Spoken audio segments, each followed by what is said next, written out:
Right. Who's hosting? I don't think we have chaos energy today.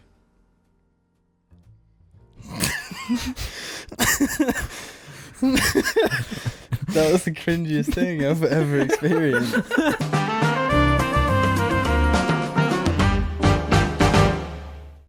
Good afternoon, morning, evening or night, ladies and gents, and welcome to JARKarst episode 233. I'm your host Alex, joined as always by James. Good afternoon. And Jim. Morning, evening. Before we go too deep into the show, let me shout out the Jar Media Patreon that makes the audio version possible, and the special shout out name segment for Sandies and above in the first week of each month. Another day, another dollar. Another day, another dollar. Am I right, my friends? We're up to, what, 233? No, nothing too special about it, to be honest. Just chugging along. 233 special to someone. Special to you, James? No. Oh, okay. Just throw this episode under the bus, Yeah, then. nice, cool.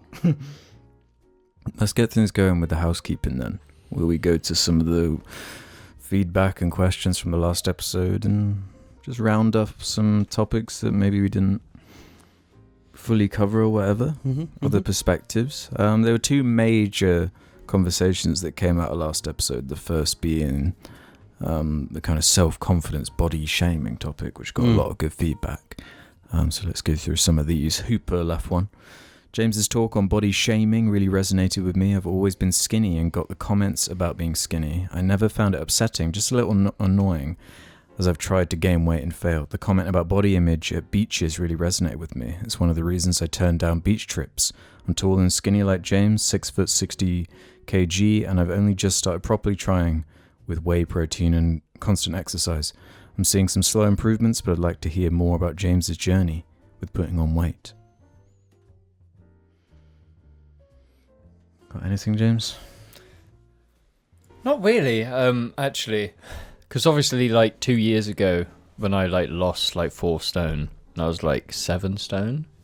Which is just actually scary, given, being 6 foot is actually just, that's so underweight. That's bordering on becoming, physically ill from, weighing so little. Yeah.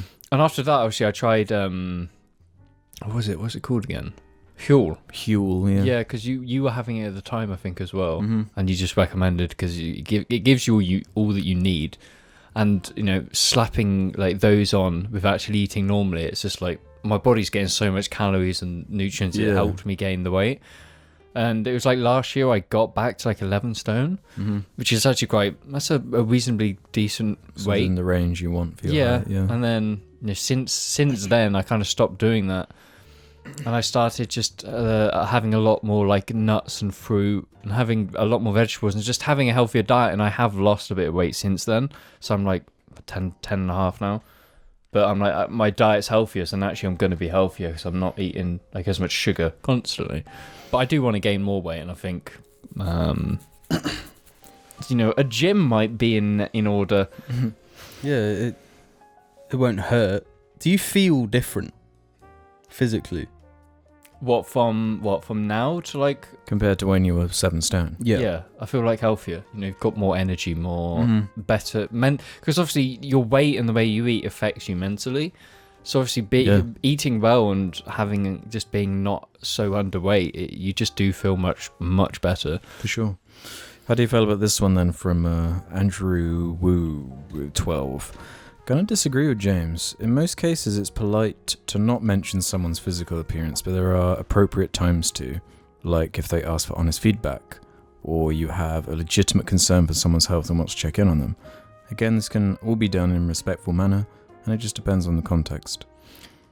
I did read this actually, and I think I should have specified more at the time that you can say things. So in a friendship like us, I think I can and not come across as a bit of a cunt about it. Yeah. But if you're saying negative things about someone's body and you don't know them, that's when it gets a bit. So it's within an intimate relationship and a friendship, I think it can be okay with the way you do it. Yeah. But there's times when that's not okay because there's people out there who probably say horrible things about their partners. Well, I read a good example of this very thing you were warning of. It was a story of someone commenting on like a colleague or something, saying, "Oh, have you lost weight? You look really good," or whatever. And it turned out they had like cancer or something. So I guess you can avoid some awkward situations like that. Gregory Davidson says, "New listener to Jar here. I just wanted to say I'm really glad I started listening to this podcast. I just started a new job that kind of sucks, not gonna lie. Luckily we can wear headphones while we work, and I just gotta say, hearing a group of cynical Englishmen chatting away makes my days go by so much quicker. I think now is a perfect time to jump on Jar since you guys got back from your quarantine or whatever. I still don't know what gooning is exactly, but I'm sure I do a lot of it, whatever it is. You guys..." I hope not. And then they mention Berserk, which I guess we just can't escape. They ask, is manga always better than anime typically? Cheers. I would always say no, because I think like soundtracks add so much to whatever, and with a manga you're not going to have like that soundtrack. If you think like Attack on Titan, the anime will always be better because of the soundtrack. I think that's my personal take on it, because I think that adds so much to the actual like narrative and story. What if you read the manga while playing the DS Attack game? On Titan, the Attack on Titan soundtrack on Spotify? Yeah, that can work, but it won't hit the same. Yeah. But No, that is quite a good point. I hadn't considered that. I think music for emotional beats and stories always adds something. Yeah. Especially like with Attack on Titan, that's so heavily driven by that, and Berserk as well. Yeah. Like Guts theme. You know, you Yeah, it's iconic. yeah, and that if you're reading the manga and you get to those bits and you put it on, yeah, it probably hits. But when the anime does that anyway, Yeah. it's just a better experience. Designed. Yeah.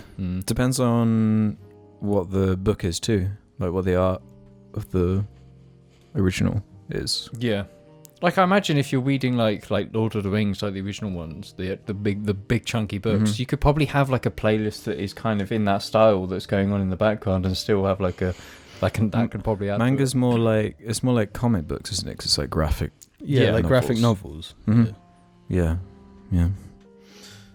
Matt has our last on this subsection about the self-confidence question. I heard a quote from Boogie, and even though I'm not a fan of him, I did like the sentiment. Be happy with being yourself, but always strive to be better. And while I'm not as muscular as I'd like to be, I can look in the mirror and be happy about being myself. I think that's about as solid as a bit of Boogie advice. You just gotta love who you are. Yeah, the only thing is it's like really easy to be yourself. You're just sort of doing it by default. A lot of people are fake though, bro, you know? Yeah. A lot of people Them put haters be fakes. Yeah. You can't trust the haters. no words better than that. And the other major topic was this idea of glorification in video games. We're talking about these modern military shooters and stuff. But first, Joe Brown says, I find it strange that even after how much you guys talked up Cyberpunk before it released, you're so ready to say something like Breath of the Wild 2 is guaranteed to be a good game. What do you think about that?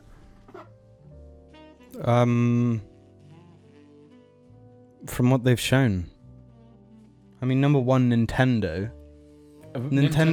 have such a good rep for actually releasing games that work and aren't broken and are actually to a very high quality and don't need to be patched. And Breath of the Wild specifically. What's the exact quote, sorry? That I said? We jumped on Cyberpunk being bad at launch, but are so readily hyped. What did I say about Breath of the Wild 2? That it's basically guaranteed to be a good game. Yeah. Yeah, I mean, that's another thing. It's a sequel to a really good game made by the same people, using the same engine, same mechanics. It's just expanding on something that already exists. So by default, track record it can't get worse than Breath of the Wild 1 because it is Breath of the Wild. Yeah, and they've shown like it's like the same map, but they've just changed it. When was the last time Nintendo cyberpunked a project? The closest was Metroid, which they reset because they wanted to avoid that whole thing. So of all the companies to trust on a game launch, it's Nintendo, because by their track record, they've not done wrong on like a big scale like Cyberpunk. Let's just say if I was like putting my money down, placing bets, I'd put way more money on Breath of the Wild 2 than I would have on Cyberpunk. Yeah, or pretty much anything else. Also, saying something is guaranteed to be good is very different to the hype I think Cyberpunk received. Yeah. And what didn't help with Cyberpunk was so many of the reviews before. Yeah, I keep forgetting about that. Because they were it was super weird. Really positive. Yeah. Because they made sure to sound like the best possible versions or whatever. Like, I don't know. They got the same PC game as me. Really? They had no... I think it's more they got a parcel full of all the limited collector's edition stuff and a couple grand. The special gamer chair. The yellow Cyberpunk chair. I think that was... Yeah, and I wonder if a lot of the reviewers were afraid that they were going to get a lot of hate if they said it wasn't as good as... It's possible. I'm sure you could imagine that stuff reviews. Even subconsciously could affect. Yeah, totally. Yeah, like when the hype like cycle gets that out of control. Yeah. But Paul Spector says, hello there. Just wanted to spice up the discussion regarding video game glorification a tad. I personally have zero interest in engaging with first-person shooters. I tend to exclusively play narrative-focused games, and the stories in shooters tend to be subpar. I've tried a couple of them, but they've all been a letdown. I'm writing, however, about the topic addressed in the latest episode regarding these genera of games, but I guess they mean generation. Genre? Yeah, genre of games venerating real-life conflicts. I had a thought while watching the episode that I'd like to add to the conversation. I think that one should decide to ground a game in a real military conflict based on if this choice adds anything to the overall experience. In films, for example, main characters are written for them to have the longest possible emotional journey to go on, for the story to be as fleshed out as possible. The same, in my opinion, can be applied to the setting of FPSs, as you could say the setting in these games is the character. P.S. I left another comment that is on my mind that is much more substantive. Cheers again, Paul. Any thoughts? Just having some kind of intent beyond. Yeah, that was my thing with what's the name of that game, James? 6 Days. Yeah, in Fallujah. 6 Days in Fallujah. Yeah, that's very similar to how I felt about it. Like, is it just glorification, or does it serve a purpose? Does it want to tell a meaningful story? Yeah, like Spec Ops. Spec Ops is always the example for telling a story in like a modern military setting. But I would even say, even pulling a COD game that I think does it well, like Black Ops 1.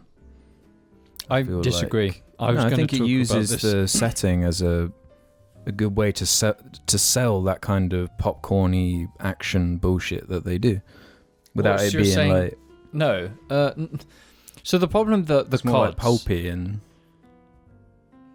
it's got like a real vibe going for it, as opposed to whatever the Modern Warfare style is. My only issue with the Black Ops stuff is the Vietnam portrayal. No, but that whole game glorifies it. Because I was going to talk about this, and I've been listening to the recent Modern Warfare soundtrack, and it reminded me of why I've always felt that game was a bit off.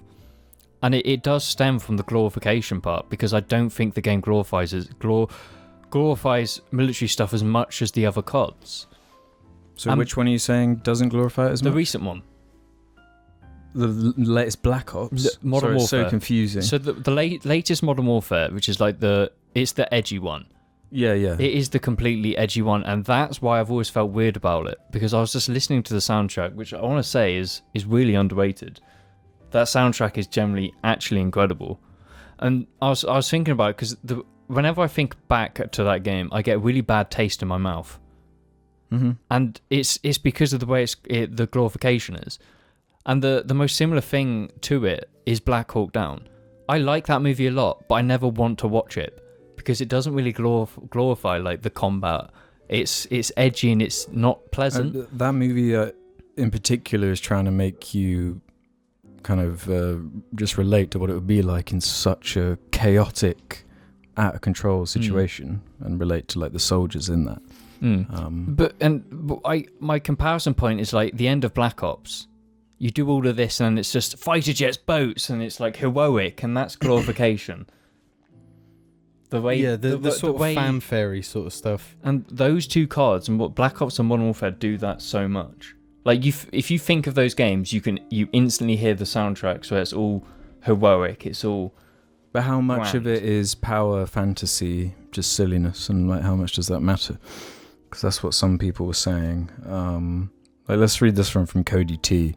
I think the issue with depiction of violence in video games is mostly one of attainable violence. No one who played Mortal Kombat is going to murder somebody in the ways that you can do it in the game because nobody has the ability to rip someone's spine out with their bare hands. But with the use of guns in the military, that fantasy becomes a lot more achievable. In high school, I was friends with a lot of people in the ROTC crowd, and almost all of them were huge fans of Call of Duty and other similar games. Hell, a lot of them listed Full Metal Jacket as their favourite movie despite its anti-war sentiment. They were just kids that were blissfully unaware of the implications of real-world violence that saw often glorified depictions of the military and said, that's cool, I want to do that.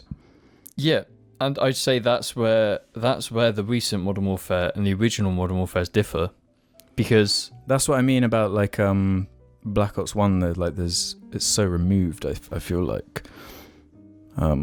I think it still glorifies the Spec Ops. It might not be achievable, but I think it still glorifies that going in deep undercover in these mountains and doing all this. But it feels more like silly Mission Impossible dumbness to me. Yeah, it's got sort of a James Bondy vibe. And the whole you're in the chair with the memory stuff. It's like, you know what I mean? It's got a clear it's tone. It's a lot more fiction than, let's just say. It's exaggerated. It knows what it's going for. When you think of heroic and complete glorification, that Mission Modern Warfare 2, you're just an ex-generic soldier, you shoot miniguns, they blow up a building, all the soldiers on you cheer.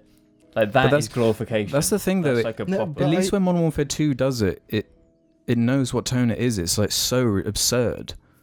I feel like that one bit from Modern Warfare 2 that James is talking about when you're on you're in the Humvee machine gun, which is technically it's a replica scene from Black Hawk Down. Actually, that's but the way that's all done, it seems quite realistic. Actually, no, I forgot about the airport stuff and everything. Yeah, the airport stuff is awful. Yeah, no, but that's realistic and it's glorifying it. But I don't know if it is with Modern Warfare 2, the glorification I feel like doesn't hit as hard because it's so bullshit. It's shock value for shock values. No, but the stuff you're doing in the game, like when you're riding a jet ski down a mountain and it's so shooting goofy. A machine gun. Yeah, it's so unrealistic and silly and over the top but that just action movie schlock. Which makes it weird to have the airport level in there when everything else around it is silly stuff. It's just a weird tonal thing that video games can get away with when nothing else can. Yeah. Yeah. It's got me thinking because I'm just thinking of CODs in general. If you think of the original Modern Warfare era, the Black Ops era, and the current Modern Warfare era, it's just I think the latest one is the least glorifying because of its tone. Because it's quite grounded and it's edgy. I think that makes it more glorifying. It's trying to go for realism.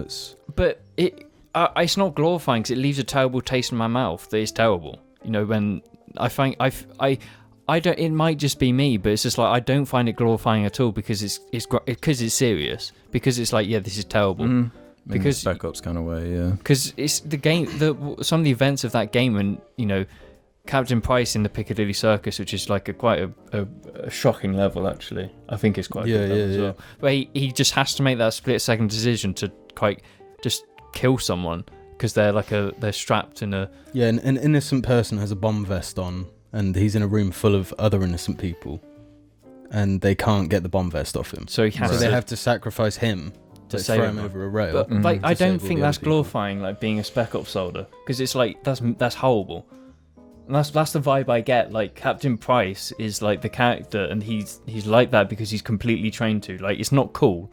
He's quite mentally trained to not have empathy to that extent.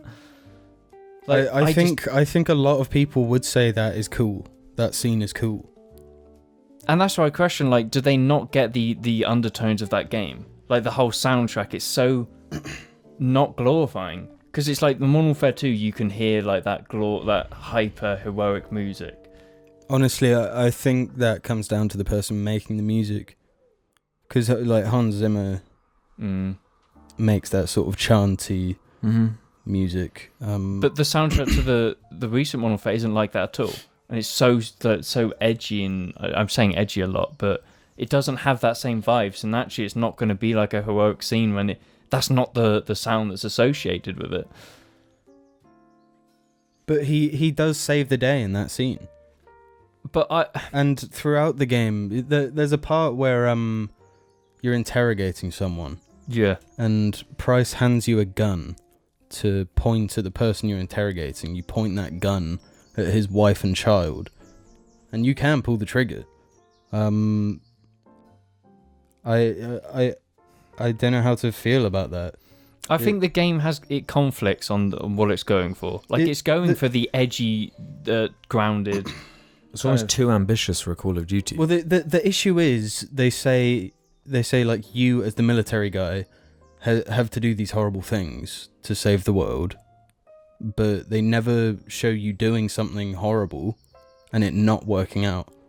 Like when you raid a house and you can kill innocent people if you mistakenly open a door, think they have a gun, and you shoot them. Mm-hmm. You fucked up and done a terrible thing. If there was a version of that house mission where you go into the house to get this intel, but the intel isn't there, you've just done something awful for basically no reason. I think that actually doing that would have worked better for the game. Yeah, totally. It would have fit the themes. Like if you were to do multiple house break-ins to find the intel, instead of it going well, it goes terribly and it goes wrong because because what they're saying is as long as the British or Americans are doing shitty things, and it's okay. As long as they get results. Because they're doing it because they have to. It would be the same as if in the terrorist mission in Modern Warfare 2, you're playing as an American undercover soldier. If he did that terrorist attack, but it got him intel so he could win World War 3. Like it would be equivalent to doing that act a good thing. But that's where it's fucked up to me. But like, let's take that scenario of the building and it goes wrong. You've killed innocent people and you don't get the intel. That type of event would not work in Modern Warfare 2. No. Because it's too goofy. The game's too goofy. Yeah, exactly. I think that's why I can call Modern Warfare 2 a good campaign. I can let that terrorist mission slide. Because it's such just bullshit. Like what... If you're an American like undercover operative with terrorists, why would you have that operative commit a terrorist attack? Why would you not have him like stop them there? Yeah. You're standing behind these obvious villains with a machine gun and you can't kill them? Yeah.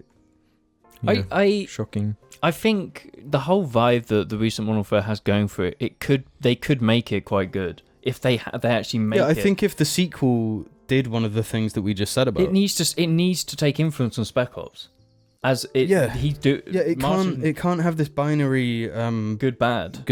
Yeah, but I don't think Call of Duty will ever do that. It won't have the balls to like Spec Ops did. That's why it needs to have the tone of Modern Warfare 2, Modern Warfare 3, Black Ops 2. This shit that like you're clearly not supposed to take seriously. Yeah, like silly espionage, whatever. Yeah, silly spy. I think the new Black Ops game, the campaign, it gets that. It understands, like, it can do shocking things, but it's doing it, like, while it knows what it is. Yeah. Being a stupid shooter game. And but do you not like the whole vibe of that game, though? Like, the soundtrack and everything, do you not like it? Because when you think of recent CODs that are to the best levels, it's Modern Warfare 2 era, Black Ops era, and this COD. This is the recent Modern Warfare is what brought the game back to being like. Yeah, no, I think good. Annoyingly, Modern Warfare has some really good missions, like really good. There's two different things though. The actual like the narrative the missions is terrible, but the gameplay and game design, just everything outside of the actual narrative is incredible. Like the whole design of everything, including the soundtrack. Yeah, I almost wish there was less context for it. Maybe then they could have you like fighting on the side of, you're not always just an American soldier or a British SAS. One of the standout missions from that game, which I think works with my comparison to Black Hawk Down, is the embassy mission, where it's overtaken and you're like going in. That has such a good vibe to it, and it's just like it does, but that has that just bullshit shock moment. Yeah, which is so like the villain kills a child. The same villain that you threaten his child to get intel out of him. Yeah. It like COD should just pick it the way it's going. Be really goofy or actually do something serious that is serious. But then it's like they'd rather not, because it's they can get more sales from being grey about everything. Yeah. It's a shame, but what I actually want to say is that that Modern Warfare soundtrack is very, very good, and it's underrated, and I think people should listen to it to understand where I'm coming from with this whole vibe. Yeah. Because it's actually really, really good. So let's do a couple of topics here. I want to throw out one because it's directly related to the Jarlings and the feedback they gave me. I mentioned giving up on Korra. You did? I resumed it thanks to the Jarlings. I gave up on episode 3 of season 2, and I'm glad they did, because like it picks up basically right after I stopped.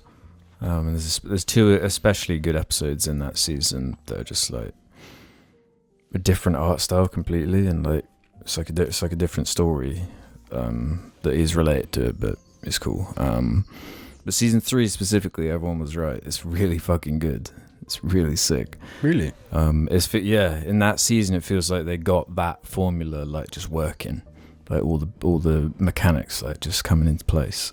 Really good villain. Really good tension and build up. When I finish Avatar, is it worth watching? For me, because I'd already seen season 1 of Korra before. So many of the like beats were already there, so watch season 1, and if you don't like season 1, don't bother. Okay. But there is enough from season 1 to probably give it a try, but 3 is really good, and I'm really glad people told me to give it a shot, because it was definitely worth it. It's got some of the best like action stuff in it specifically, because it's, you know, like the original show's like loads of kids for most of it. Mm-hmm. It's like all the adult cool ones in season 3 that are clashing. So it's like in Harry Potter when you start. Oh yeah, yeah, just like Potter. But Just like Potterverse. Is there like a season 4? Yeah. Season 4 is not as good as 3, but it's still good. Have you finished the whole show then? Yeah, it's done. Damn. I've finished it. Yeah. Nice. Yeah. On the day where I was just blasted from my vaccine, the day after. We should actually mention we're all vaccinated now. Part 1, yeah. We've all got over last week. 50% vaccinated. We've all been vaccinated, and it is. I probably had the worst reaction, I guess. You did. guys didn't You have definitely much. did. I felt a bit fatigued. I guess on my equivalent of your today. Yeah. I didn't have anything too bad. It was mostly the sore arm thing. Yeah. Ruins your sleep. But yeah, exactly. That was, I had 2 days of that. That was going to happen though, because you've been injected. So with everything, that's going to be it. I didn't feel. I felt fine. Like the next day, I felt fine. I was just knackered and just needed to sleep it off. Yeah, I think you will. Like it's either the day after or the day after that, you will just get a day full of really good sleep because you're just so deep into it. And it's really refreshing. Yeah, just healing it. I definitely needed it, but yeah, it's just like that system. Really efficient. Like they've got it. It's sad. It makes me sad because it's like, oh, this is what the healthcare service is when the Tories actually give a shit about it. Yeah. When they have to. Like, you know, the people actually involved are actually, you know, they're probably fucking exhausted from doing so much of it every day. Just logistically, how many people are going through, like the queues of people and just the organisation of it. It's incredible. Like when I went at like 3:00 and it wasn't super busy. Like I drove to the place and this guy at the entrance was all like, "Oh, just drive down here, go. My colleague will be there. He'll get you parked." That guy directing the cars was the legend guy. Yeah, he was just like like perfect. He was just like, "Yep, wait, hold," and then just zooming in. He was like really into it, and you could tell he was really good at it as well. Yeah, and it was really like precise instructions of like, right, you go left, then left again, and then there's going to be a guy there who's going to tell you exactly what to fucking do. Yeah, and he was doing it for like everyone because it's like such a clusterfuck, and there's like multiple roads going to like different mini hospitals. And he was sorting it. And then I got to the door, and they're like, "Read this, hands, go in there, go this door, stand there, boom, injected, wait there, go." In and out 15 I had an minutes. embarrassing moment when you got to go to the hand sanitizer thing. Yeah. And like get hand sanitizer. I was like going over the sensor and it just wouldn't do it. And there's a thing I've noticed keeps happening to me, like in toilets too, the like air dryer thing. Like when like in Fargo. Yeah, just like in Fargo. Yeah, just like that. No, where you did. No, that I noticed that when I think it was at the start of last month. Yeah, you saw me doing it. We went to Milan Garter or something, or KFC, and it's just like I was waiting for you, and you were just doing this at the thing. I was just stuck because with wet then hands. He walked to the other one and started doing the same thing, and I just walked up and went ding. Yeah, and it instantly did it. I feel like I'm actually cursed. Oh. Don't you think it makes COVID way more real though? When you go to the vaccine place and there's just heaps of people. Like, yeah, it was pretty real for me when I probably had it. but I mean, I just mean in the, because I guess us living in a small town. Yeah. It never changed that much. You know, the roads were still busy. There was still. It's not like being slap bang in the middle of a city. Yeah, exactly. Where it's just like next the level. switch has been turned and there's just no one. Mm-hmm. Yeah. So that for me it was weird. Like, because I went to. I didn't go to a hospital like you guys. I went to a service station. Yeah, I went to a petrol station that had a pharmacy attached to it, and so then it's especially weird because this isn't even a place that's like designed to do this. You just go into this room where they've got these like little barrier things put up, and then you go behind it. They inject you with some shit, and then you sit down for 15 minutes. But yeah, just a really weird experience. Like just a massive line outside of a petrol station. Yeah, strange times. Yes, really, really. Very much so. But it's better. We've got it done, so this is progress. But from what I've heard, schools are just getting loads of cases, loads of kids going home. Oh, really? It's fucking up in schools. My niece and nephew are off for the next 2 weeks because one confirmed case in their year. Oh, really? Yeah, and this is not the only the situation I know of. So kids are getting it. So hope that a variant doesn't like counter the vaccination. And then everyone keeps getting it because that's when it'll be like, oh, this is the apocalypse now when it's like mutating so fast. But that's extreme case. Anyone else want to throw anything out there before we go to the mid-break? So I want to do a little catch-up on the old jar subject of what have we been consuming over the last few weeks. I don't want to say this because for once in my life, I've actually done something. So like, this week I watched The Handmaiden. I can't remember the director's name. Good ass movie. I'll find it for you because I won't remember off the top of my head. You liked it? I liked it a lot. It being of that director, obviously there was going to be twists. Yeah, Park Chan-wook. Yeah, old boy. And like the first part of that movie had me fucking raging, and then the two parts after were just fucking incredible. I love the way that movie's directed, and the story and the whole it's been a while since I've seen it. It was 2016. It has like very clear acts, doesn't it? Yeah. Each one reveals like a new spin. Yeah. But I didn't realize that movie was like based like World War II time. Yeah. I thought it was like modern, and then when the opening scene where it's like the Imperial Army or something, it was like, oh, okay, I can get down with this more. I think the whole vibe of that movie, with the whole aesthetic, really works. And the ending was great. I think it was satisfying, and I kind of expected it to be a bit more somber and be a bit not pleasant, but it had kind of a happy ending, and I liked that. And one of the main reasons I watched it was that it was on Netflix, because I heard about it before and I've been recommended it, and it was just like, oh, this is on Netflix. So I watched it there. Really good things about these streaming sites. People I feel like are more willing to jump into like foreign movies, especially if people are just talking about it and it's like, oh, it's got like really good reviews. Like when Parasite came out, I couldn't believe the response to that. It was really cool to see. Yeah, because it probably was like one of, if not the best movie of that year.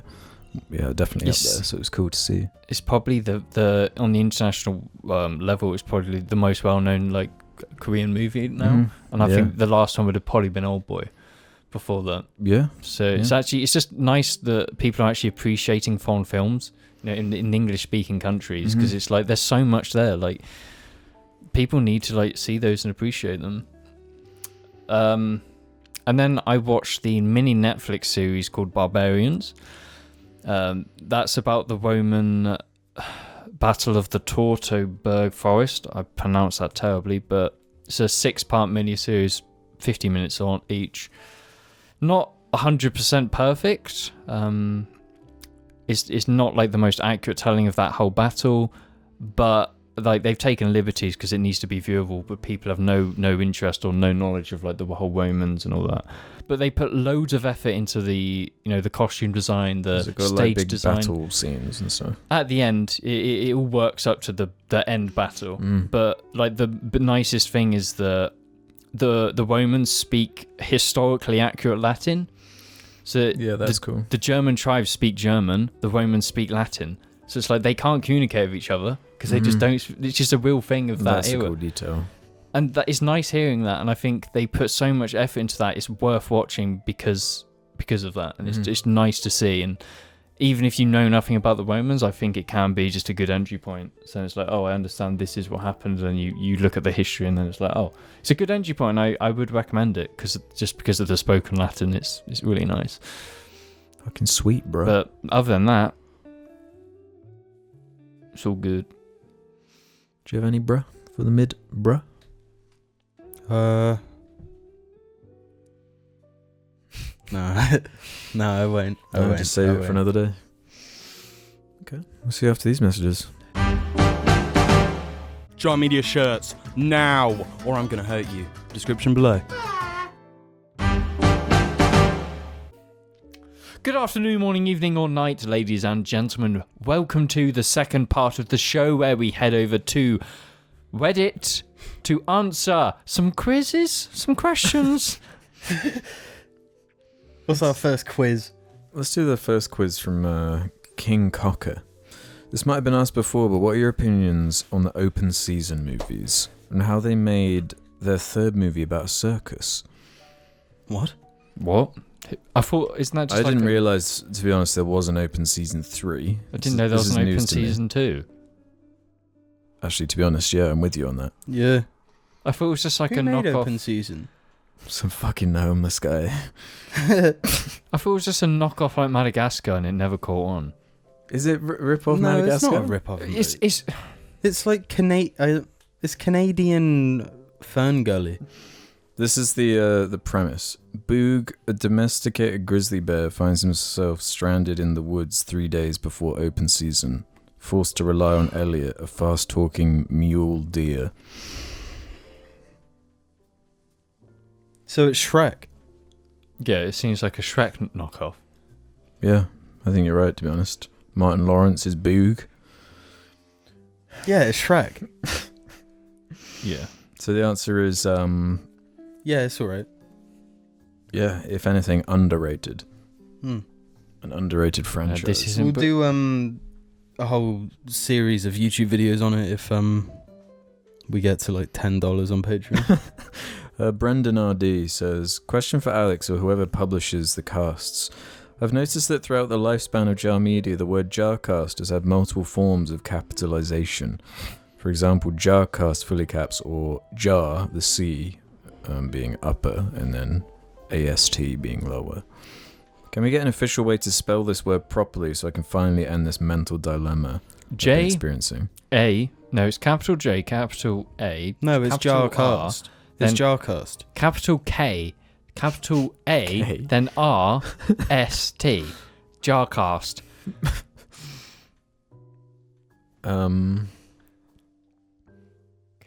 What is the answer? I just said it. JARCast. Yeah, with a capital C, and that's it. I'm okay with JARCast, but I'm not okay with JARCast. That sounded like you made those two things too different, you know? Huh? I like JARCast. I like JARCast, but I don't like JARCast. I like JARCar. Yeah, what is the JARCar? Surely it's the pisser. Yeah, that is. Yeah, it is the pisser. Do you reckon? Yeah. The pisser, I'm pretty sure is the a only question blue one. coming up. But, Yeah, exactly.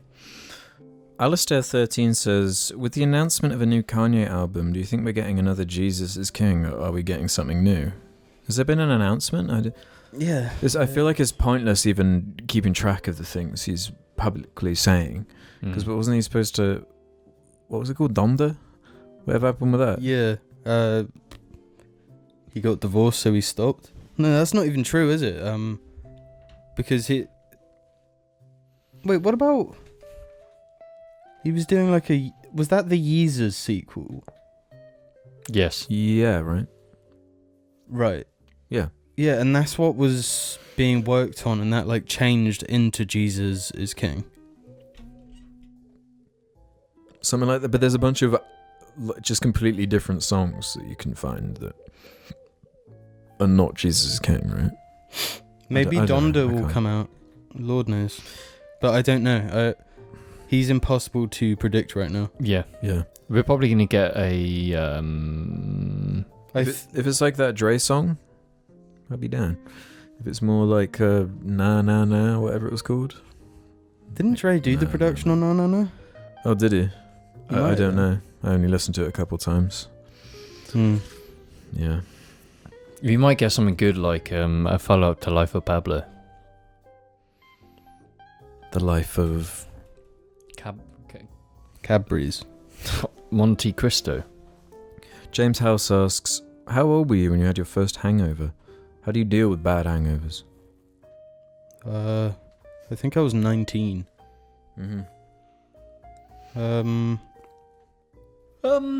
I think I probably was 23. Yeah. Last year, COVID, March. Your first full-on hangover type. Yeah. That was the COD era. Regret that. Is that when you bought the Catgirl skin? Yeah, I probably would have been 20-something. I was never much of a drinker, though. Yeah, I mean, like, I have a few drinks, but, like, as soon as I get too far, it's like, I just had enough, because I don't want to be hungover the next day, because I think it just sucks so much. Which is exactly what happened on the fateful last episode of the last set. You were fine. But I'm always thinking about it, and I'm always drinking water. Yeah, I drank milk. Is that not the trick? Is to like drink loads of water before going to sleep? Yeah, make sure it's like between. Well, I mean, it won't like save you. No, but I mean it'd be better than not having any water. Yeah, but the thing to do is eat the next day. Eat like eggy things. Slop. Bread, eggy bread might be like true. The perfect cure. And tomato juice is meant to be really good for it might just be good for nausea in general. But luckily I'm not someone that gets headaches. Yeah, I get that. I don't get headaches. I just feel so slow and just a bit stiff. Yeah. But also like antacids. Eat a Rennie or something. Do you know, I haven't actually, since the fateful JARKast, Von Bob the floor. Pardon me. Since Von bombing the floor upstairs, right. I just haven't, I've been pretty decent. And myself. I don't know how I covered my socks in sick, but I wore them all night long. I haven't drank alcohol since, and I think that I kind of deserve to not drink any since. Maybe that was the milk, though. It was the milk. Why would I mixing drinks? To be fair, yeah, you were doing. You were just on your own wavelength, just doing your own thing. Why did I grab coffee liqueur and milk and start drinking them after being fucked out my face? I have no idea, because you were the only one drinking that shit as well. I'm pretty sure. And then I drank whiskey after that. Jesus. That day was so fucking terrible. After, like, the next day, just waking up at like 6, just covered in sick on Alex's sofa. because we did the Are we doing a hungover cast? Yes, Yeah, with all the sunglasses on. Yeah. Yeah, we had to do at least one. No, because that's the night where I drank so much, I fucking blacked out. I was just gone. Did you? I can't remember a thing. Well, you remember like the order of drinks and shit. That's pretty good. Yeah, I remember that, and then I remember just throwing up, and then I actually grabbed a box, and I threw up in the box, but fucking covered myself in it, the floor, the chair, everything, my shoes. And then I don't remember anything. Yeah, after hangovers that. suck. Hangovers suck, and there isn't like a true cure for it. But I'd say coffee, tomato juice, eat Water. Yeah, start off water, Then eat Rennie, coffee, tomato juice. Boom, sorted. And it's just like I probably won't drink to that extent ever again, ever. You don't know. I hope. Honestly, unless I guess something happens. But it's just like I don't like getting that drunk. Just getting drunk where you be sick and you have a hangover just isn't pleasant. It's like a threshold. Once it feels a bit light and fun, that's when you stop. That's when you just enjoy it. No, that's when you double down. No. Well, speaking of doubling down, Leg27 says, question, is the Jar Media meme jar still on set? And is it time we open the jar and or update the jar with the recent memes that have spawned over the JARCasts? Thoughts? Yeah, it is still here. I'm holding it right now. Let me grab one and just see what it says. Dibby. No. That belongs in there. What do you mean no? I don't want the dibbies in the jar. This one, I just straight up, I can't read. It says every time Alex said something. Every time Alex said... I can't read it. Can you read it? Yeah, I can't fucking read it. Every time Alex said, no Lowton, yeah, what? then said something stupid. that does not deserve to go in. No Let me see if I can read it. No later? But if it was like a jar meme, surely we'd remember it. In some Yeah, that doesn't belong in there. No. You See, I bet you when that was put in there, I was like, don't put it in there, don't put it in there, don't. But Alex said no Lowton. No, what if the N is an R? That's an N. No later. What's Lowton? What's Latin? later? Loten. What if it's an I? Iotan. No iota? No iota, maybe. Yeah. Someone's gonna remember. What the fuck is that? No, don't put it back in. Yeah, why are you putting it back in? Because it belongs. I'll do one more. No, fuck that. No, what the fuck? Hey, you son of a bitch. No, stop now. No, stop. put it back in. I'm now. going to unplug your Put mic. it back in. Put it in. Fucking put it back in. I'll unplug your now. mic. It was golden pussy. Yeah. We'll go through them one day. That's on the list of videos to do, is update. Yeah, we want to update and go through. But we'd need to somehow collect them. I don't know how. It's not an easy task. Well, we mentioned the piss already, but Doug Walker fan 27 says, "Hey Jar, I was re-listening to Corncast 30, and near the end of the cast, Jim mentioned he drives a Toyota Yaris. I was pretty ecstatic because I also drive a Toyota Yaris and felt honoured to drive the same monstrous motor vehicle as the beast himself. So my question for Jim is, what's it like owning the hyper fuel efficient and borderline indestructible Giga Chad of a car that is the Toyota Yaris? And when lockdown ended, were you excited to get behind the wheel of the pisser?" I would say we don't know what generation of Yaris this person owns.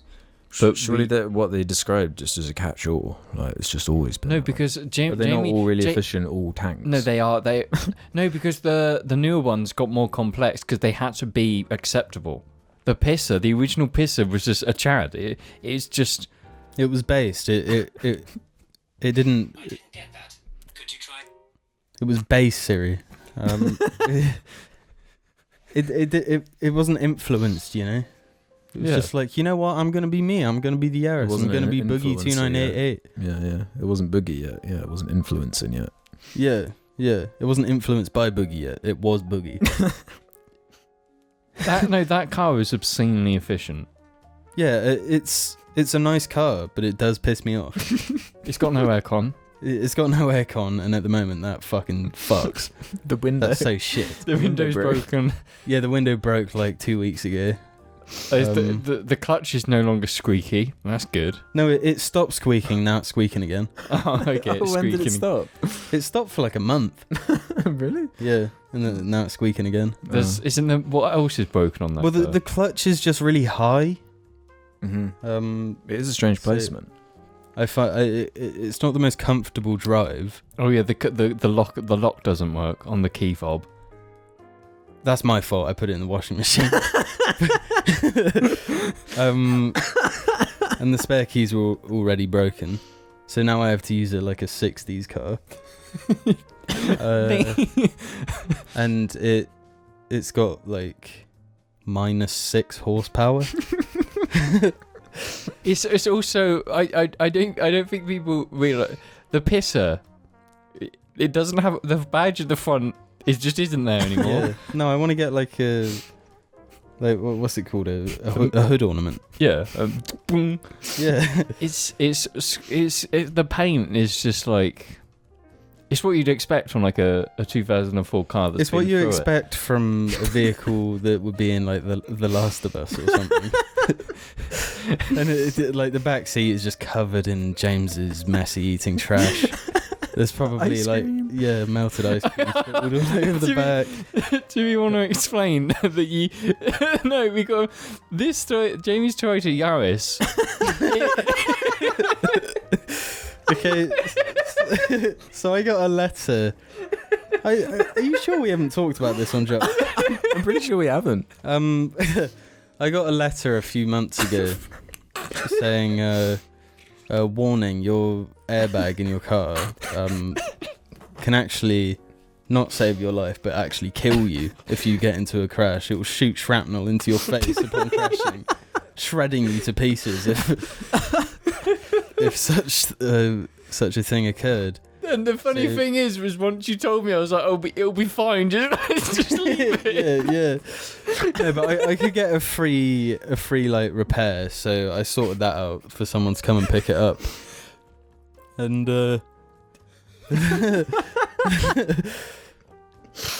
I'm not going to talk about the guy that picked it up, but when he did, when I got the car back, I realised James had left an entire an entire McDonald's McFlurry in the back cup holder, just melted, sloshing about while he was driving. Either that, or he went to McDonald's on the way. I left it there. Was it a large one or a medium one? I think it was probably a small, knowing James. Yeah. But it's just like I was at work. I was just sitting at my desk and I don't know what time it is, but I got a call from Jamie and I was just like, "Oh, what's this?" And I picked up and I was like, "Hello." And you were like, "And what did you say?" You said something in particular. I don't know. Who do you think you are? Yeah. Something along those lines. And you just said the lines, "I've just got my car back from getting the airbag replaced," and that's when I realised I'd left the McFlurry in the cup holder. Yeah. No, that's. I'm quite fussy with the way, like, the things in my car. I always hoover it constantly, and it's just like I won't leave anything in there. So, like, the idea of leaving a melted liquidy McFlurry in the cup holder just makes me sick. It's the most grim thing anyone could do. You're the car guy and you did it. I know, but I completely forgot. That's what pisses me off the most about it, though, because if I if I close James's door with 1 meter per second too much force or whatever, 1 Newton too much force, then fucking hell, I've got hell to pay. But you slam my door, you leave McFlurries in the back, you just eat fries. You're throwing fries at your face. The fries are bullshit. I caught him whipping his dick out and just peeing all over the seat. It's called the pisser for a reason. Right? I've never dropped fries on the back of your car. No, that's not true. I'm certain we all have. You can't, because some of them are so small. They flop out. Yeah, and the McDonald's fry holders Has holes at the bottom. Yeah, so holes at the bottom. Yeah. Maybe we should bring Argy along and get him a little Happy Meal. After what I've seen today, I don't want Argy in my car ever again. It's not even like I care for the car too much. It's just I don't want to be in a like small space with him. With the window can't open, yeah. Yeah. It is just one window for the record on my car. That On the doesn't left open. side. It's The not one. only other electric one. There's only 2 electric ones. There's One 2 of them's electric broken. ones. 50% of them are broken. But this is the thing. This is why analog is always better. You can't break a windy window in the same way. You can. You can. Not in the same way. In a different way, yeah. Yeah, It's you'd manually have to fucked fuck it. Instead of You'd have to digitally fuck fucked. it instead of it just being fucked. Yeah, yeah. But it's just like it's all part of the appeal of the pisser. It is, yeah. It's the little touches that make it mine, you know? Mm-hmm. And it's like what I never want the pisser to die. I don't think it ever will. It just has to keep going. As long as you keep running that engine, it's just never going to die. Yeah. No, like the guy said in the question, the fuel efficiency. So it's just obscene. I can drive like 100 miles and the fuel gauge will go down 1 notch. The thing's obscene. Yeah, that is really good. Like it's got the answer to infinite energy in that engine somewhere. You just need Everyone to- just drove it. yeah. Fine. Dude, the Earth would be in like you just have lorries, Toyota Yaris at the front going 6 miles per hour. It's actually shocking because it's like if we do the same journey, I've used like a quarter of a tank of like premium super unleaded fuel. It's just like, oh fuck, that's £10 just gone. You've done that on purpose though.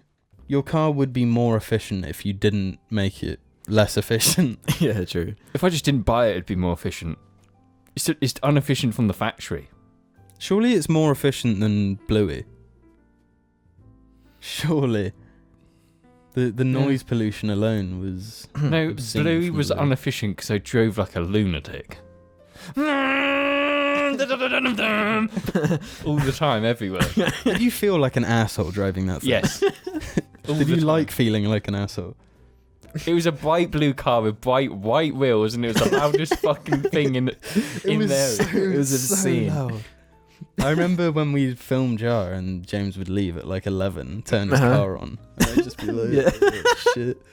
Someone is going to get pissed and just key the fuck out of your car or something. Yeah, and but the thing is, I sold it with that exhaust. I sold it with the Yobbo exhaust, and it's somewhere Who in the bought it? area. Was it a youngster? Or was it someone Yeah. older? He had a really loud car anyway, and I was just like, Yeah, it's they- really loud. And he was like, oh, that's all good. Yes, in the test yeah, drive. that was the cherry on top. And now I'm never buying a loud car ever again. It's horrible. I Your hate current car is right. The Yeah, rumble it's it has perfect. is just right. it. It's loud when you turn it on when it's cold, because it is cold. The exhaust system's cold, and it's like You can but- hear it coming. It's got a personality, but it's not fucking assaulting you. it's you could hear when James was going around the bypass to get to here. But no, my current car is very pleasant because it's like it's loud when you want it to be when you're driving. You want to be a bit fast, but then it's just respectable. I don't look like a yob, and that's what matters. But also, I feel like car people will have a respect for it when they hear the tss. Yeah, because it's turbo and it makes suck noises when you go through a tunnel. You just hear. You hear. I love suck noises. He doesn't, man. Piddle Knob loves suck noises, which you can tell by his question, which is, could you kill a T-Rex if you had a lightsaber? Yes. No. I can confidently say I could kill any animal if I had a lightsaber. Name me what one can- animal you can kill with a lightsaber. No, because I shark? think you'd be scared by a T-Rex because it would try to bite you, and I think you'd lose it, and it would kill you. No. I don't think you got I'd feel the strength, you know, like when people say they pick up a gun and they're like, wow, I can feel the power in my hand. It would be like that, but with a lightsaber. Yeah. Just even more powerful. I'd just shoot you before you realise the power you You have. deflect it. Not if it's an actual bullet, it would just go through the glass and break the glass, and your lightsaber's gone. But The glass? There is no glass. What the fuck are you talking about? Do you even know what a lightsaber is? What the fuck are you talking about, man? It's light. No, it's not. I'll destroy the crystal in the handle. Bing. Oh, the Kyber. Yeah. Is that what it's called? The Kyber crystal. Come on, James. Sorry, I don't know Star Wars lore. You're just beating me with facts and logic. So we have an important one here. It's a bit long, but for a reason. Is it a role play? No. This is from the Jimbus, who says, "Hey FNAF fans, I'm the moderator who created the Silk Road between r/JARmedia and r/FNAF, and I think it's about time I clarify what happened. There's a weird amount of history behind it, so this should hopefully put some things into context. I'll try to be brief. I actually created this subreddit alongside the IHE sub a long time ago. I even talked in mod mail with Alex quite a bit when setting up the IHE sub. I was around 14 at the time and also moderated r/Five Nights at Freddy's, the actual FNAF subreddit, not r/FNAF, which was admittedly to fuel this weird power fantasy I had. I thought I was tough shit being a FNAF mod, and I spent a lot of sleepless nights dwelling over how embarrassing that is. Anyway, back then there was a full-on war between r/Five Nights at Freddy's and r/FNAF as to who was the dominant FNAF subreddit. We basically won when Scott Cawthon, Freddy Maker, started using r/sub, and r/FNAF yielded. A few of our moderators migrated over to supervise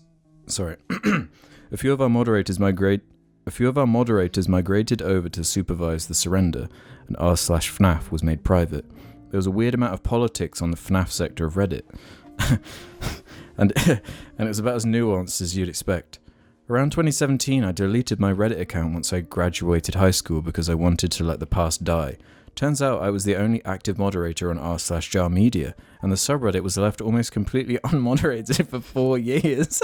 The reason why old suggestion threads would get stuck to the top of the subreddit is because I set up the auto-posting wrong, and instead of fixing it, I just deleted threads that got stuck every few months. At the end of 2020, I began reading through the JARS subreddit more and more, and was really annoyed specifically at the suggestion thread bug, leading me to DM one of the inactive mods, asking if I could come back to fix it. He said yes, so I cleaned up the subreddit a little, and have been changing up its look every few weeks. Back to the FNAFing. In one of the 2020 Corncasts, Alex told everyone to go to r/FNAF to leave suggestions. So I immediately got onto one of my old r/FNAF contacts and asked if I could use the subreddit, which had been privated for years. Then for April Fools, I moved the subreddit to r/FNAF for a week. In retrospect, I feel pretty shitty about doing that without making sure it was cool with you guys, and I apologize. Anyway, now every few weeks since the initial migration, me and a few of the old r/Five Nights at Freddy's mods make r/FNAF public again, and we do a little social experiments with the FNAFers, like with Vault-Tec. So in summary, time is a flat circle, and 7 years later I'm still listening to JAR and moderating FNAF. Thanks for the context. That really explains some things. Holy guacamole. He fucking forgot he fucked up the fucking posted thread. Come on. Because I never understood any of that shit on Reddit. Like, no, all of that stuff is so out of my wheelhouse. So the suggestion thread is being broken. I was just like, I don't know what to do then, really. Yeah, Reddit won at this one. yeah.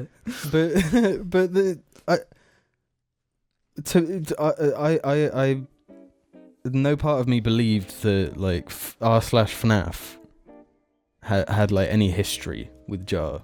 Yeah. Like that is so bonkers to me because you said like maybe an old moderator of r/FNAF. That's right. Yeah, because I joked about that. Yeah, but like that is actually true. When you said that, I thought, yeah, no way. But what the hell, man? It's such a fucking weird story. Yeah, it's like a whole thing. Like these two warring FNAF factions. and of course we're somehow related to it. Yeah, the one loses, and we just happen to reference the one that lost, and we like bring it back from the brink. From the dead, yeah. Oh my god. Man.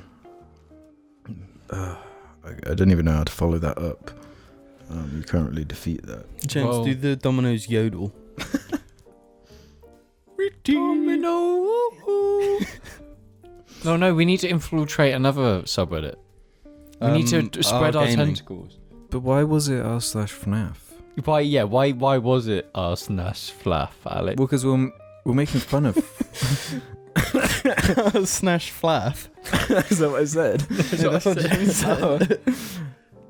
Yeah, I'm just trying to think. Yeah, why? Because we've been memeing the Golden Freddy for many a year, and just the term FNAF is inherently funny, and we were saying... Yeah. Yeah, it actually goes really deep. Yeah, it does. Yeah. There must be another Reddit we can spread our tentacles. Our gaming. No, it's too big. It's too far gone. We need to Yeah, build not up. yet. We need to like get all the old like the FNAF equivalents and build amass Our these gaming different- too. The Mass Effect Andromeda Reddit. The Mass Effect Reddit. That's one we need to attack. I'm pretty sure the Andromeda has like a huge Reddit. Yeah, There's people that just love it. Well, we need to sneak in. Tiger111 says, what are your hopes for what the storytelling will be like in Elden Ring? Would you like to see more like what they did in Dark Souls, where the story is more so implied than told, or more like Sekiro, which tells a story more directly with a main character that speaks in a progressing plot? Personally, I'm hoping for something more akin to Sekiro, with a character that speaks. I feel like a Souls-like game can have obtuse lore and still tell a story directly at the same time, like in Sekiro. With George R.R. Martin co-writing Elden Ring, it will be interesting to see what impact it will have on the story and what it means for style of storytelling. Thoughts? George R.R. Martin actually doesn't have anything to do with the story. He designed the world, and that's where his input ended. Like he came up with the lore and the whole fantasy stuff going on in that fiction. But yeah, he had like no input on the story itself. Which are you personally hoping for more, though? Like a bridge between the two. I think that's what it's going to be. A bit of both, sort of thing. Yeah, well, just like a middle ground of the two. I think it's going to be more character focused on like other individuals, sort of like the NPC like the site stuff in Dark Souls. Mm. Because you're going to have a customizable character, I'm pretty sure. Yeah, that's what I was going to say, because in Sekiro, that's the character. Yeah. Got like a character model. And... But I think they've definitely learned from Sekiro. And they said themselves that like telling a story, like that the world isn't going to have like villages and stuff with people in and stuff. They said that's not what they're good at. So yeah, I think it's going to have a more streamlined story, which I think is better. Yeah, I just can't imagine them doing like exposition dumps in the form of like cutscenes, like a yeah. I think it would be good as well for that to be a way for it to separate itself from Dark Souls. Yeah, I'm very curious how they're going to handle it. Yeah, it's very interesting from those angles. I'm very excited. I think that's the first time we've talked about Elden Ring since like the gameplay. Really? Trailer and stuff. Yeah, I think there was a question saying like thoughts on Elden Ring trailer poop, because we did. Yeah, it's a good I don't trailer. really have anything to say. Yeah, that's why I haven't brought it up. Because it would just be me waffling. Yeah. But yeah, it just looks incredible. Luxy Tuxon has up an ultimate one. Not a question, but I want to thank you, amazing jar men, for doing this podcast for so long. Really thankful that you guys are still doing this and that you made it to episode 232. That's 232 weeks. Thanks to all of you and game on. And that's not even the like actual episode. We're actually ahead of that. We're like 250. Yeah. If you count all the We're easy corncasts. 400 at this point. If you count all the corncasts and all the just bullshit. 0.1, 0.2, 0.003. Well, this is only the start. Yeah, we're just getting started. We're still in Baby stage. I'd say we're in Marble Phase 2 right now. Do you reckon? So the shittest bit. Yeah, the absolute Phase 2. The absolute. Phase 2 is pure trash. We're Thor 2 right now. Yeah, we've got Thor Ragnarok coming up, baby. Ooh. Well, seeing as we're talking about video games, let's end on this one from Vibrating Pablo. Forgive me if I'm wrong, but last episode you guys did not mention any of the Fallout 76 DLCs. I wanted to know your guys' thoughts on them, but most importantly wanted to hear you guys shit all over them, because shitting on Fallout 76 is one of my favourite jar topics. Thanks, Mingers. Of course we didn't bring it up. I forgot it was even there. Well, yeah, there's that, and also... No, because it was one of the few moments from that showcase that got my attention for a second, because they started showing a trailer that was clearly Fallout. It was like pre-rendered or whatever.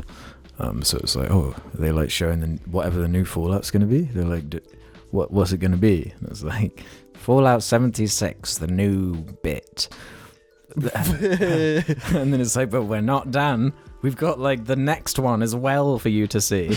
So I'm sure everyone who loves 76 was hyped about that. And I mean, it looked like more How of it. about they just like actually fix the game first? Hey, you can't say that, bro. Everyone, that game is not fixed. I don't think I can handle more physical and violent abuse from the 76 fans again. Yeah. No, people. There are straight up people that think it's just awesome now. Yeah, and I'm glad they do, but it's Destiny just gain some fucking self-respect. Yeah. Jesus Christ. If like that is your game, find another you should one. expect better from The game. the developers, or the publishers, whoever. They're doing you dirty, because you know what? There is a good ass game in there. There is a really good game in there somewhere. Mm-hmm. But they didn't have the ambition, they didn't have the faith in themselves to push it and let it become what it needed to be. They had an idea, took it at surface level and just shat it out. Puked it on a plate. To fix it later. Which they haven't done. Which they're yet to do, because it still feels like ass and it still runs like trash. Yeah, because after all those like the strings of comments or whatever of people defending it, I downloaded it onto my like Series X. Yeah, I downloaded it on what's to it my called, PC. like the Wastelanders expansion or some shit. I loaded in like expecting it to be like a bit polished up and cleaned up, and it was like the same shit I remember. Yeah, you expect at least for the poor shooting in the game to be smooth, to look smooth. You expect the game to like not have shader glitches. Yeah. And you expect when you're playing on PC and the game looks the way it does, or you're playing on the newest Xbox and the game looks the way it does, for you to not get frame rate drops into the 20s, into the 20s, on a game that looks worse than Skyrim. Yeah. Yeah, it's embarrassing. It's genuinely embarrassing. Like, we can criticize Destiny players all we want, but at least that game is polished and actually has some redeeming qualities. Destiny fans don't have any self-respect for themselves. So you've definitely got none if you're playing 76. Well, on that note, make sure you leave your comments just as talking about stuff. Yeah, and if you're not here to agree with us, fuck off. Fuck off. Yeah, the haters are not welcome. Yeah, haters aren't welcome here. We're all about affirming friends. Affirmations. Affirmationing friends. So affirm your way over to Patreon and Reddit to leave your 76 related questions. Round 4, 5 maybe. Should we do a 3-hour special episode on Fallout 76? But yeah, no, 70. Yeah, let's play the whole game, all the content. No, 76. It needs it as bad as we say. We did that already. Wait, what? Yeah, when it came out. Oh, Really? fuck. Yeah, I think so. No, we didn't. Dude, we did, because we did New Vegas as well. We definitely did New Vegas. We didn't do 76. Dude, I'm telling you. You're forgetting. No, Jim, get your phone. No, get your iPad and go on the Jar channel and put in 76. I don't think we have. Oh, we might. We did. Yeah. Oh, we Is did. Fallout 76 really as bad as they say 2 years ago? James couldn't have been on it, though. I wasn't on it. I didn't play it. Yeah. Yeah. Okay. Fuck.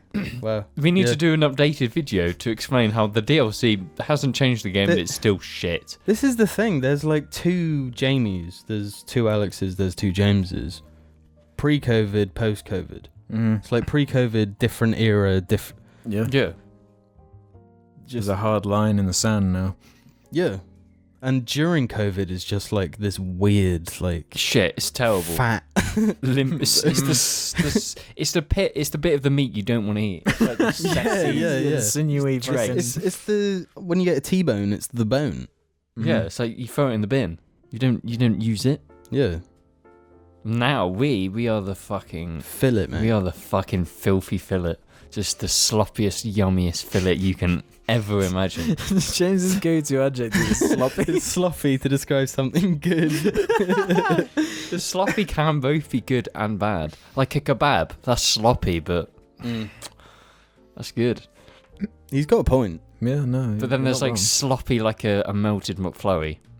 That's not sloppy. That is sloppy. No, when I think slop, I think viscous. I think like chocolate mousse, like dolloped onto a plate. Or like a casserole. Slop. That's quite sloppy. Yeah, like potatoey chunks and like little bits of meat in the broth. What's it called? Chowder. Yeah, chowder. Porridge. Porridge is... porridge is slop. Porridge is slop. Supreme, yeah. But I fucking love porridge. I hate porridge. I despise porridge. I mean, you get the cinnamon or golden syrup porridge. In any like science fiction thing where they're just like eating rations, it's slop. It's just porridge. It's just like grey. It's grey. It tastes grey.